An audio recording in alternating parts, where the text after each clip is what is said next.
12 နာရီကျော်ရင်ရွာနောက်ဘက်ကတစ်တော်လန်းကိုဘယ်သူမှမသွားရဲကြဘူးလူတွေပြောကြတာကအဲ့ဒီလမ်းမှာညတိုင်းတယောက်ယောက်လမ်းလျှောက်နေတဲ့အတန်ကြားရတတ်တယ်လို့ဒီနေ့မှာတော့အောင်မင်းဆိုတဲ့လူငယ်တယောက်က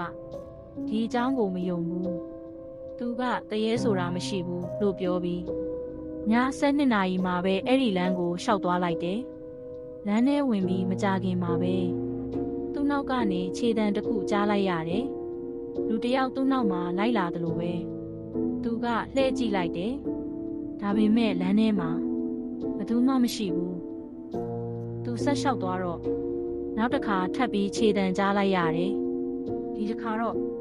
သူ့နားကနေတယောက်ယောက်အတန်နှိမ့်နှိမ့်နဲ့ပြောလိုက်တယ်မင်းအခုမှပြန်လှည့်တာနောက်ကျနေပြီအောင်မင်းပြန်လှည့်ကြည့်လိုက်တဲ့အချိန်မှာသူ့နောက်မှာမျက်နှာမရှိတဲ့လူတယောက်တိတ်တိတ်လေးရက်နေခဲ့တယ်